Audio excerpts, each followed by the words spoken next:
بسم اللہ الرحمن الرحیم۔ صحیح حدیث میں اضافہ کرنا، کہتے ہیں بعض احادیث میں کئی زائد الفاظ، اضافے اور تکمیل اور تتمہ بیان ہو جاتا ہے۔ بعض احادیث میں ایسے ہوتا ہے کہ حدیث کے لفظ جہاں پہ ختم ہوتے ہیں تو وہاں ایسا بھی ہو سکتا ہے کہ راوی جو ہے وہ اپنی طرف سے کچھ الفاظ اس کے معنی کو بیان کرنے کے لیے شامل کرتا ہے، حدیث میں وہ شامل نہیں ہوتے، اسے حدیث نہیں کہتے۔ یا کوئی حدیث بالمعنی بیان کرتے ہیں صحابی یا تابعی۔ حدیث بالمعنی کیا ہوتی ہے کہ وہ الفاظ تو وہ نہیں ہے جو رسول اللہ نے فرمائے ہیں، لیکن بس کسی حدیث میں کوئی لفظ جو رسول اللہ نے نہیں بھی فرمایا وہ لفظ بول دیتے ہیں، معنی اس کا وہی ہوتا ہے جو رسول اللہ نے کہا ہے، اس کو کہتے ہیں حدیث بالمعنی بیان کرنا۔ حدیث بالالفاظ کیا ہے کہ جو الفاظ رسول اللہ کے ہیں وہی الفاظ آگے، وہی الفاظ بھی وہی معنی بھی بیان ہوگا۔ اور حدیث بالمعنی کیا ہے کہ الفاظ کوئی مختلف ہو جائے اگر، لیکن معنی وہی ہو جو رسول اللہ نے فرمایا۔ تو یہ جو ماہر عربی دان لوگ ہیں اور ماہر عربی دان لوگ ہیں اور حدیث کے عالم ہیں، انہیں اس بات کی اجازت ہے کہ وہ حدیث بالمعنی بیان کر سکتے ہیں۔ تو اس لیے کہہ رہے ہیں کہ کبھی صحیح حدیث میں کسی زائد لفظ کا اضافہ کر دیا جاتا ہے یا کوئی تکمیل، اس حدیث کی تکمیل کے لیے کوئی لفظ ساتھ شامل کر دیا جاتا ہے، لیکن اس کو حدیث نہیں کہیں گے، پھر اس کو اس راوی کی وضاحت کہیں گے۔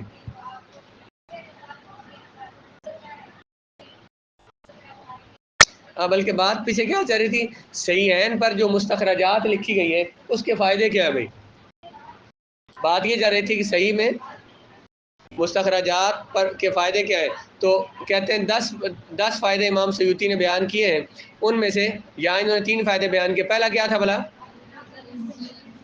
علو سند ہونا۔ اس کا مطلب کیا تھا؟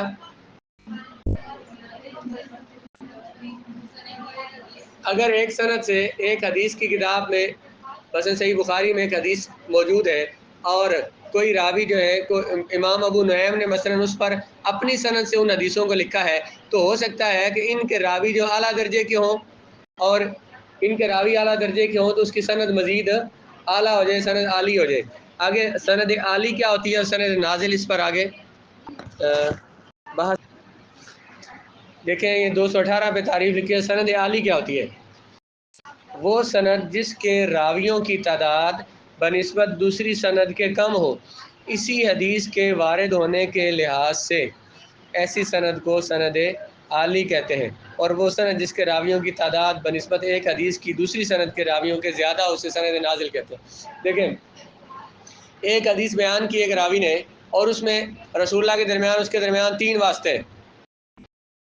وہی حدیث بس امام بخاری، جیسے ہم بات کر رہے ہیں مستخرجات کی، امام بخاری نے ایک حدیث بیان کی، اس میں ان کے درمیان رسول اللہ علیہ السلام کے درمیان 7 واسطے ہیں، مثلا 7 واسطے ہیں۔ اسی حدیث کو کسی اور محدث نے اپنی کتاب میں لکھا، جیسے ابو نعیم کی مثال دی تھی اور محدثین کی مثال، انہوں نے اس حدیث کو روایت کیا اور اس میں اور رسول اللہ کے درمیان 3 راوی ہیں، مثلا 4 راوی ہیں۔ اس کی سند میں راوی کیا ہوئے؟ کم، اور دوسری سے پہلی سند میں راوی کیا تھے؟ زیادہ تھے۔ تو اس کا فائدہ کیا ہوا؟ یہ جس سند میں راوی زیادہ ہے، راوی کم ہے، اس سند کو سند عالی کہتے ہیں، اور اس کے مقابلے میں اسی حدیث کی جس سند میں راوی زیادہ ہے اس کو سند نازل کہتے ہیں، درجے میں کم ہے وہ۔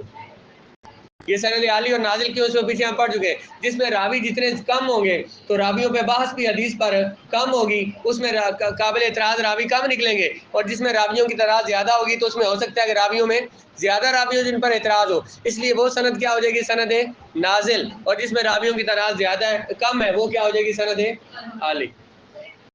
مستخرجات کا ایک فائدہ کیا ہے کہ اگر کوئی حدیث پر کوئی مستخرج لکھتا ہے، یعنی اسی حدیث کو اپنی سند سے لاتا ہے، تو ہو سکتا ہے کہ اس سند میں راوی کم ہو۔ جب راوی کم ہو، رسول اللہ اور اس محدث کے درمیان راویوں کی تعداد کم ہو، تو وہ سند اس حدیث کی کیا ہو جائے گی؟ سند عالی ہو جائے گی۔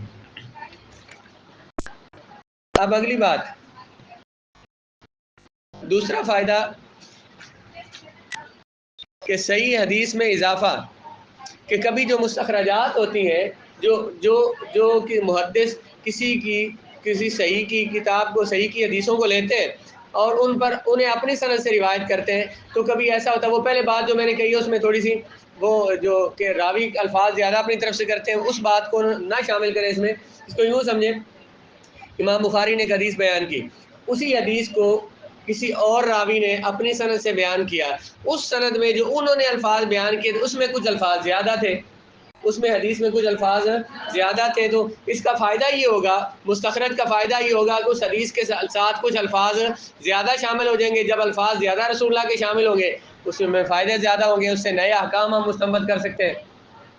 مستخرج کا ایک فائدہ کیا ہے بلا کہ کبھی بعض حدیث میں جب اس میں استخراج کرتے ہیں اور کسی اور سند سے اسے لاتے ہیں تو اس میں کچھ الفاظ زیادہ ہو جاتے ہیں، اور کچھ حدیث کو مکمل کرنے کے لیے الفاظ زیادہ ہو جاتے ہیں، تکمیل اور تتمہ بیان ہو جاتا ہے، مطلب وہی الفاظ جو اس حدیث کو کبھی مکمل کرنے والے ہوتے ہیں۔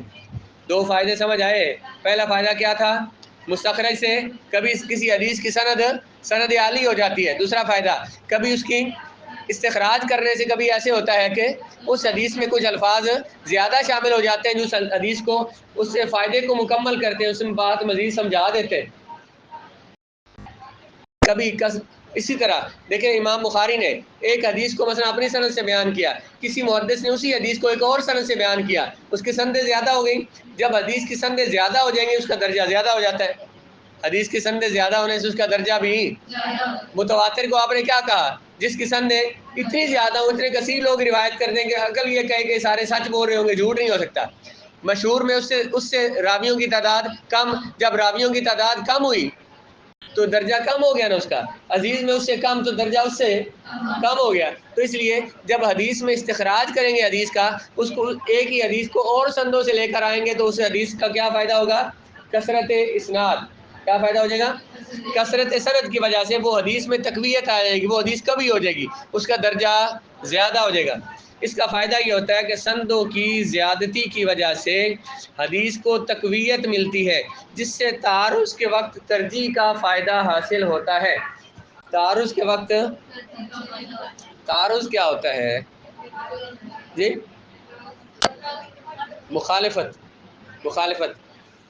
ایک حدیث ہے اس میں ایک معنی، ایک حکم بیان ہوا ہے، ایک اور حدیث ہے اس میں حکم اس کے خلاف بیان ہوا ہے، دوسری حدیث میں حکم اس کے، مثال کے طور پر حدیث ہم لے لیتے ہیں کہ رسول اللہ علیہ السلام نے فرمایا، حضور نے قبروں پر جانے سے منع کیا، قبرستانوں میں نہ جایا کرو، پھر رسول اللہ علیہ السلام نے اجازت بھی دے دی، قبروں پر جانے کی اجازت بھی دے دی۔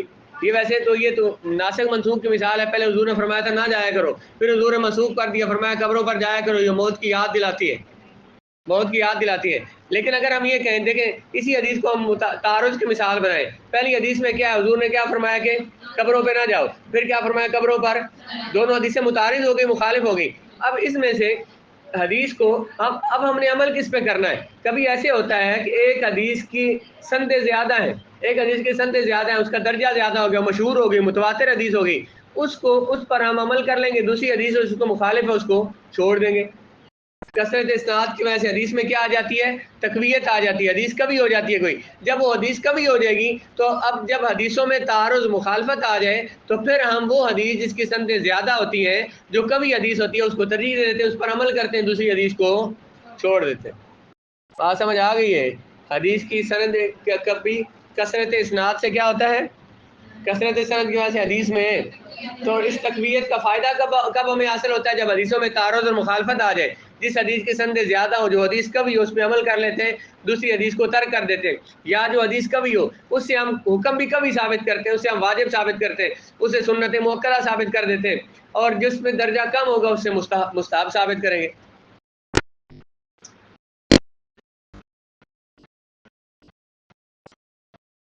مثلا ہم نے ایک مثال پڑھی اصول فقہ میں، آپ نے پیچھے مثال پڑھی، رسول اللہ علیہ السلام نے، ویسے قرآن اور حدیث کی مثال ہے لیکن اس کو قرآن کی حدیث کی مثال، اللہ نے فرمایا فقرؤ ما تیسر من القرآن، قرآن میں جو تمہیں آسان لگے تو اس کو نماز میں پڑھ لیا کرو، قرآن میں سے جو آسان ہو وہ نماز میں، یہ قرآن کا حکم ہے۔ قرآن کی آیات کیا ہے؟ یہ آیت قطعی ہے، آپ نے فقرؤ ما تیسر، اس کو عام کی مثال میں پڑھا ہے، ما عام ہے، جو تمہیں آسان لگے وہ پڑھ لو۔ قرآن کا ما جو ہے یہ عام ہے، اور عام قطعی ہوتا ہے، قرآن کا عام اور خاص لفظ جو ہے وہ قطعی اور یقینی ہوتے ہیں، تو قطعی اور یقینی دلیل جو ہوتی ہے اس سے فرض ثابت ہوتا ہے، اس سے کیا ثابت ہوتا ہے؟ اس سے فرض ثابت ہوا، قرآن میں جو کچھ بھی پڑھ لو، نماز میں قرآن میں سے جو کچھ بھی پڑھ لو تو فرض ادا ہو جائے گا۔ فرض کی رات کتنی ہے کہ قرآن میں سے جو بھی پڑھ لو تو کیا ادا ہو جائے گا؟ اس میں لفظ ما تھا عام، عام کیا ہوتا ہے؟ قطعی اور یقینی۔ فرض کی تعریف کیا ہے؟ فرض وہ عمل ہوتا ہے جو دلیل قطعی سے ثابت ہوتا ہے، جو دلیل قطعی اور یقینے سے ثابت ہوتا ہے۔ اس سے فرض ثابت ہوا کیا کہ قرآن میں، نماز میں کچھ بھی قرآن پڑھ لیں گے تو فرض ادا ہو جائے گا آپ کا قرات کا۔ اب دوسری طرف حدیث ہے، حضور نے فرمایا لا قراءۃ لا صلاۃ الا بفاتحۃ الکتاب۔ آپ نے موطا میں حدیث پڑھی ہے قرات کے باب میں، بغیر فاتحہ کے نماز نہیں ہوتی، بغیر فاتحہ کے۔ یہ حدیث کیا؟ خبر واحد ہے۔ خبر واحد کو ہم نے کیا پڑھا؟ اس سے کیا حاصل ہوتا ہے؟ ظن، یہ ظن کے لیے ہوتی ہے۔ اب وہ جو دلیل کبھی تھی، دلیل قطعی تھی، اس سے ہم نے فرض ثابت کیا، یہ دلیل ظنی ہے، درجے میں اس سے کم ہے، اس سے کیا ثابت کریں گے؟ واجب، کہ سورہ فاتحہ پڑھنا کیا ہے؟ واجب۔ اس طرح حدیثوں میں ایسے ہو سکتا ہے، ایک حدیث مشہور ہو اس کے مقابلے میں، یا متواتر ہو اس کے مقابلے میں حدیث غریب ہے، حدیث ضعیف ہے، تو ہم اس جو حدیث مشہور یا متواتر ہے اس سے فرض یا واجب ثابت کریں گے، اور یہ جو حدیث غریب ہے یا حدیث ضعیف ہے اس سے مستحب ثابت کریں گے۔ یہ جو عام طور پہ یہ جو کہہ دیتے ہیں جی، کہ پہلے بھی آپ کو بتایا تھا کہ کسی نے کہا یہ حدیث ضعیف ہے جی، عام طور پہ لوگوں نے دیکھا بھائی حدیثوں کے ترجمے آئے ہوئے ہیں نیٹ پہ، آپ کوئی بھی کتاب ڈاؤن لوڈ کریں تو آپ اس پہ پلے اسٹور سے کر سکتے ہیں، آپ ویسے گوگل سے سرچ کر سکتے ہیں۔ آپ کتاب کے نیچے لکھا ہوا ھذا حدیث صحیح حدیث ضعیف، ضعیف لیا تو فوراً جناب جس نے حدیث کا نام سنا ہوا ہے حدیث ضعیف کا، فوراً ضعیف ہے جی حدیث، اس پر تو عمل نہیں کرتے، تو حنفی تم ضعیف حدیثوں پہ عمل کرتے ہو، اب اس پہ عمل نہیں کرتے۔ بھائی ضعیف کہنے کا مطلب یہ نہیں ہے کہ وہ حدیث نہیں ہے، اس کو حدیث صحیح حدیث سے آپ خارج کر دیں گے، حدیث ہے، وہ حدیث ہے، رسول اللہ کا فرمان ہے۔ میں نے آپ کو بار بار یہ بات بیان کر رہا ہوں کہ یہ حدیث کے درجے کس طرح بنے؟ راویوں کے لحاظ سے، راوی صحیح نے تھے اس لیے کہا کہ وہ ضعیف ہے، تو ہم جو ضعیف حدیث تھی اس کو دلیل بنائیں گے، لیکن اس کو دلیل کس کے لیے بنائیں گے؟ اس کو دلیل بھی ایسے عمل کے لیے بنائیں گے، نفل کے لیے دلیل بنائیں گے، مستحب کے لیے دلیل بنائیں گے، سنت غیر موقدہ کے لیے دلیل بنائیں گے، اس کو واجب اور فرض کے لیے دلیل نہیں بنائیں گے۔ جو اعلیٰ درجے کے احکام ہیں ان کے لیے انہیں دلیل نہیں بنائیں گے، لیکن جو کم درجے کے احکام ہیں، مثلا جو سنت غیر مقدار نفل ہے، مستحب ہے، اس کے لیے ان کو دلیل بنایا جا سکتا ہے، اس کو ذخیرہ حدیث سے خارج نہیں کریں گے، اس سے بھی حکم ثابت ہوں گے۔ امام بخاری اور امام مسلم کی روایت کے صحیح ہونے کا حکم۔